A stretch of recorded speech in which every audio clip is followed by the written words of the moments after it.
Hello, Linda here from Barlates Body Blitz and little mini on the sofa for you. Grab some light hand weights. I'm using half a kilo, nothing crazy, and move with me while we have a chat about all things protein. So we're going to be doing a slightly more arms focused stepping workout today, getting some extra steps in. Nothing too intense, just keeping it in that zone 2 cardio, which is amazing for fat burning. Anytime you don't like the exercise, just switch back to maybe marching in place, side steps, whatever you prefer, just keep moving. The first exercise is a pull down with a knee and a tap back. So you're stepping and tapping that other leg. And we're doing 40-second intervals today with no rest in between, just flowing from one into the next. But if you need a break at any time, please just take it. So the topic at hand is protein, mainly because that's what I've been focusing on a lot, and I often like to share with you guys what I have been learning and what I have been doing that has been working for me, in the hope that other people will find it helpful too. So I've been watching a lot of podcasts lately. Once again, let's go to the other side about the importance of getting adequate protein in the diet for so many reasons. I could go on and on with the list of reasons, but obviously if you're trying to gain muscle, if you want to increase bone density, for hormone health, just in general for your metabolism to be higher, there's so many benefits to eating more protein because it really is the building block of so many processes in our body and of our cells. So we kind of get a little bit confused a lot of the time. Let's go heel in front and arms to the side, one bent, one straight. There's so much information out there. There's so many protein calculators. So it can get quite confusing to know how much we should actually be eating. And what is protein anyway? A lot of people get confused with, okay, so I'm eating a piece of steak. My steak is 100 grams, 200 grams. Does that mean I'm getting 200 grams of protein? And unfortunately, it is not as simple as that. So I can totally understand the confusion. And so I'm trying to convey it in the simplest possible way. Now row at waist height and kick your butt. So basically what the consensus is that you should be consuming 1 gram of protein per pound of ideal body weight. So not your current weight if you're not happy with that weight, but what's your ideal body weight? What's your goal weight that you want to get to? And it's 1 gram of protein per pound. Now that protein is not the weight of the actual food. As I just said, it's actually the amount that your body absorbs. So thank goodness we have so many calculators now. So we're going to go knee and then heel. So we're kind of putting the two together, knee up and heel. And I'm kind of sweeping my arms, almost like a little figure 8. So we've got MyFitnessPal. We've got so many great apps that help us to calculate the protein in the food we're eating. In fact, I make it even simpler. I use ChatGPT to hit my protein goals. I literally just type in what I've eaten with rough quantities and it works it all out for me. It's so simple. I don't have to sit there, and we're going to the other side. So it's like a little figure 8 with the arms and then a heel in front with the other leg. I don't have to sit there and try and find the exact food. You know, with MyFitnessPal, you have to kind of find the exact food, the brand and everything in order to get the correct metrics. Well, with ChatGPT, you just kind of go roughly the brand and roughly the amount, and it's a pretty good guess, a pretty good guesstimate. Okay, so that's what I do. Maybe you want to try it as well. So much more simple, I think. So I am definitely not one. Let's go side and up, side and up. It's a little out to the side and a punch up. Step touch, step touch. I'm not one that likes to measure or track things because I don't want to get obsessive about it. So I generally just try to eyeball things. But if you're not very good at knowing how much protein is in something, you could just track it maybe for a week, maybe 2 weeks. Track everything you're eating, put the quantities in, maybe even use a scale or just measuring cups, and that might help you then. Let's go knee and tap, knee and tap. So how about we do a little bicep, tricep. So push that tricep back, straight arm, and a little bicep curl. So I would highly recommend it if you're new to all of this and you don't really know much about the macro content of different foods. It's just a really good way of knowing, just for a week or so, what you're actually eating so that you have a baseline. So I know it's frustrating and annoying to have to weigh things or use measuring cups, but it's definitely worth it because it literally could be a few grams here, a few grams there of more fat, more protein, more carbs. That's derailing your progress, right? So we're just on the other side, knee and tap. And the thing is, a lot of people underestimate the amount of calories they're eating each day, and they overestimate the amount of protein they're eating. Protein is so satiating. It's crazy. Think about the fact that you can sit on the sofa, 2 steps across, knee, 2 and knee. You can sit on the sofa and eat a family-sized bag of potato chips, no problem.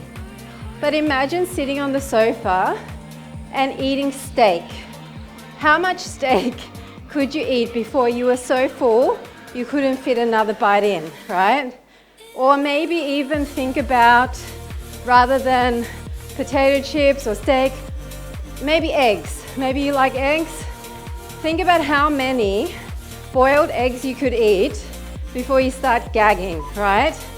And the reason that is, let's go side to side with knees and little sweeping arms. The reason that is because of the high protein content and also fat, which make you full a lot faster than carbohydrates. So what I would highly recommend you do is try and load as many protein-rich foods into the beginning of your day as possible. If you're like me and you have kind of skipped breakfast for most of your life because you're just not hungry in the morning, now let's just reach down and tap to the side. Then do yourself a favor and try to eat a small protein-rich breakfast, maybe within an hour or so of waking. Or if you like to do your workout first thing in the morning, maybe just after your workout, and see how you go with your blood sugar crashes and your cravings later on in the day. A lot of the time, people that don't like to eat breakfast, they kind of now would say, oh, I intermittent fast. And yeah, okay, you intermittent fast, but you know what it is? Let's go down, down, and then up, up. It's actually not a competition of who can last the longest without food. That's actually not very smart. You can go a long time without food. You can even do OMAD, 1 meal a day, and you'll be praising yourself. Oh, I hardly eat anything. I only eat 1 meal a day. But guess what? Guess who's suffering when you're doing that, especially as a woman? You, your body, your energy levels, your nutrition. You cannot possibly get all the nutrients you need unless you are almost like a dietitian. Let's do circles, side steps. Unless you're almost a dietitian and you are so spot on with making sure that in that 1 meal you're fitting in every single nutrient your body needs for every single process, it is highly unlikely that you're meeting all your nutritional needs when you're only eating 1 meal a day or even 2 meals a day. It is difficult. And the one thing that definitely would suffer is your protein intake. Say for example, your goal is to eat 140, 150 grams of protein. How are you going to fit that into 1 meal? Do you know how much steak that would be? let's just say a lot. Let's stay on one side for knees. Really use your arms and row to the back, tummies are in. So less is not always better. It's about the type of macronutrients and micronutrients you're eating. And it's also about the timing when you're fueling your body with which nutrient. So it can get a little bit complicated, but something that you can do to make things a lot easier is to think about eating protein with every single meal. So breakfast, lunch, dinner, even snacks, try to have a protein-rich food with every single meal. And if you are one of those people who finds it hard to finish meals, then eat the protein first, because you don't want to miss out on those nutrients. Your body can make carbohydrates or glycogen, which is basically the sugar that comes from carbohydrates. Your body can make that. It doesn't actually need to eat that. Of course, the fiber that comes along with good quality carbohydrates is very good for your gut health. So, you do want to eat it, but if you're going to miss out on something in a meal, it shouldn't be the protein. Let's punch across. Punch across. Slightly tap diagonal back.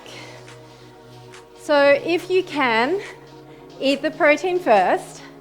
It will help you to stay full longer rather than reaching for that carbohydrate-rich meal instead.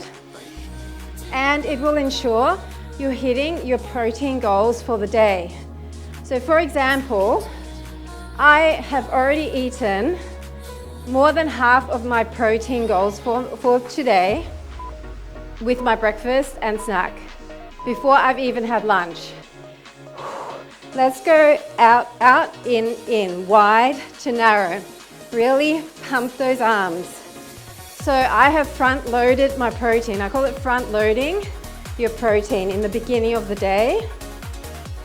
And that means I'm not going to stress out when dinner time comes, thinking I've got to stuff my face with whatever high protein food in order to meet my requirements. Or at night, oh no, I've got to quickly down a protein shake or something, or eat a protein bar, which definitely isn't the best thing just before bed. Let's go 1, 2, 3 and knee. 1, 2, 3 and knee. So I don't have to do that as long as I'm conscientious about my protein intake first thing in the day. And it doesn't have to all be at once, just a little bit with each meal.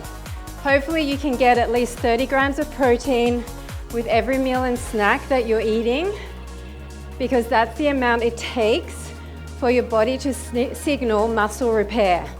So if you're having too little at a time, you're not actually triggering muscle repair. So especially after your workout, make sure that you are triggering that muscle repair. Okay, let's go out and down. Out and down, just march in place. Deep breaths, shoulders down and back, tummies in. So with protein, not every protein is equal. I was vegan for 4 years and I was pretty conscientious with getting my protein in, but a lot of it ended up being in the form of protein powder, simply because the tofus, the legumes, the vegetables, all the foods I was eating that did have protein in it. Let's go tap, and then it's a tricep kickback with a leg raise.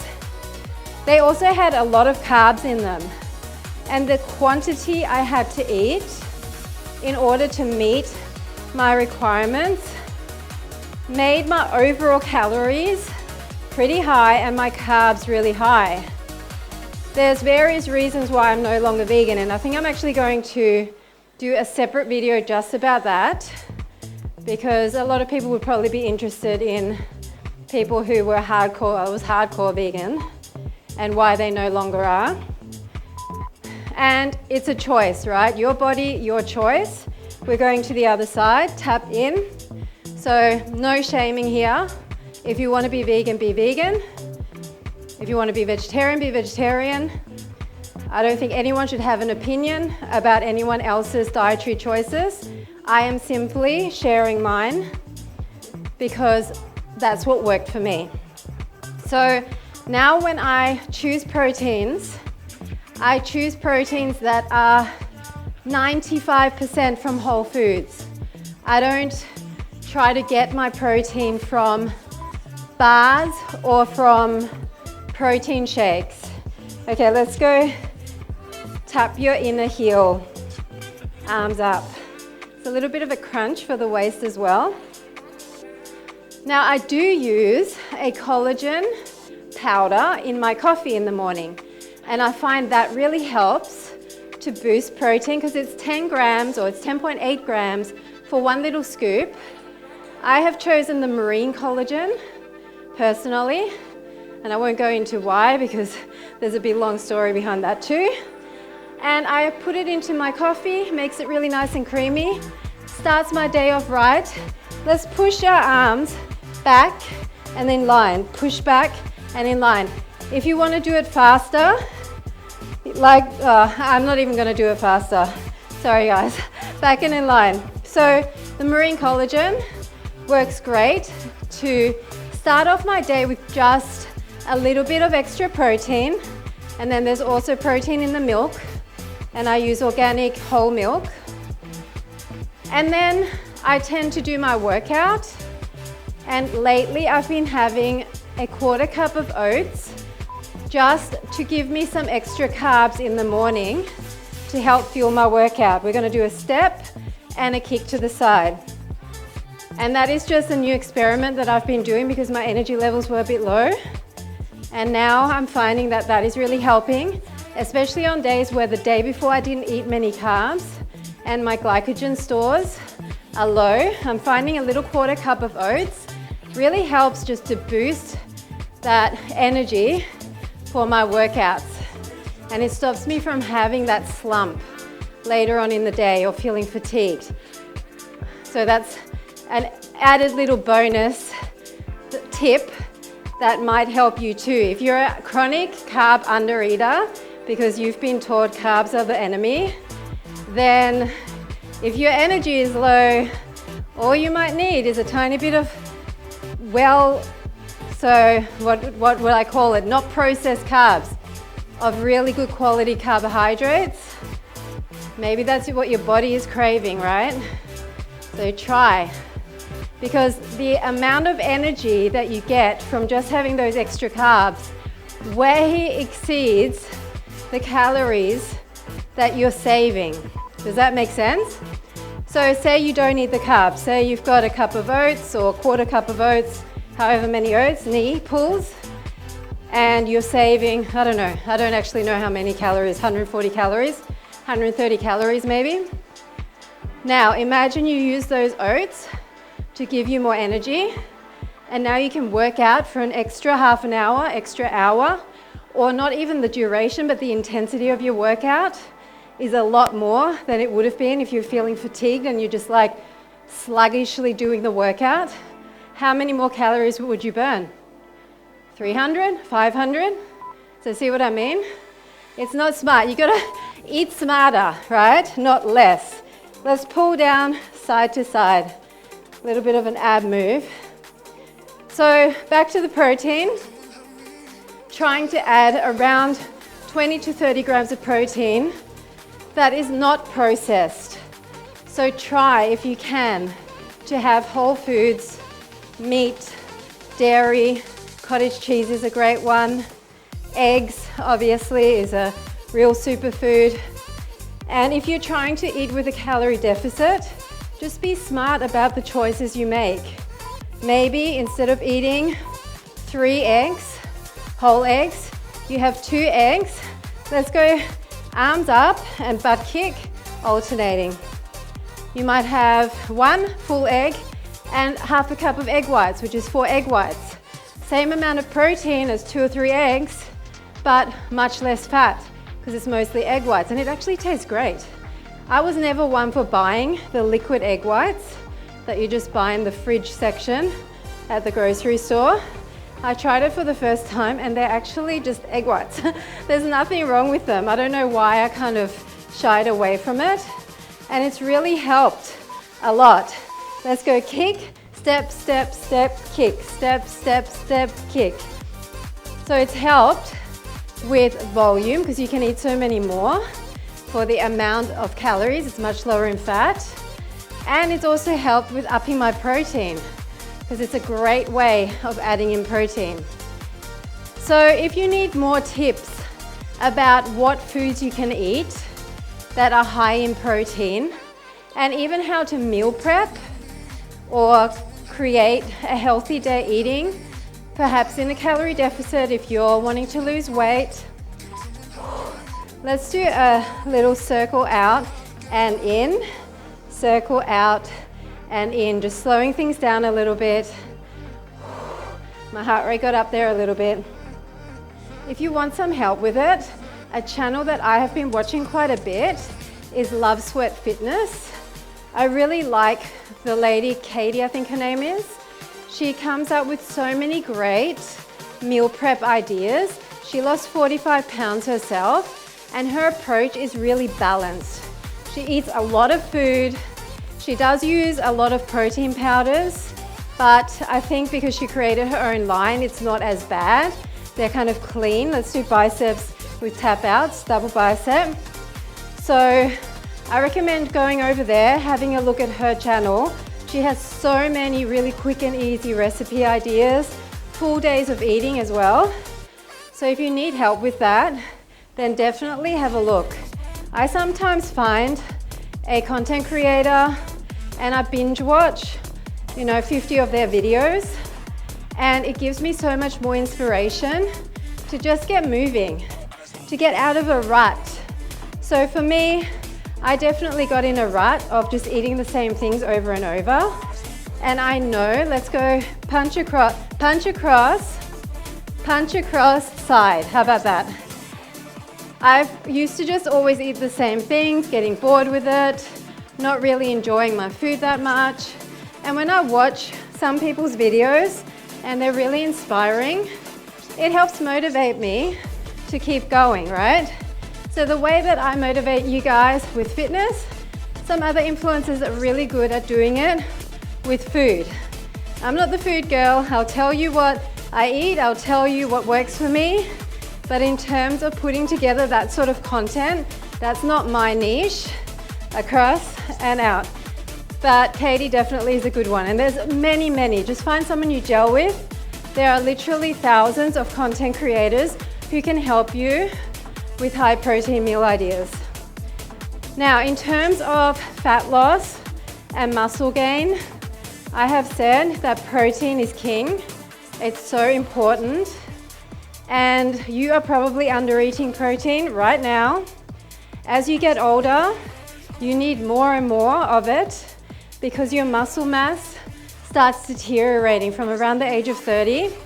So number one, let's just march in place.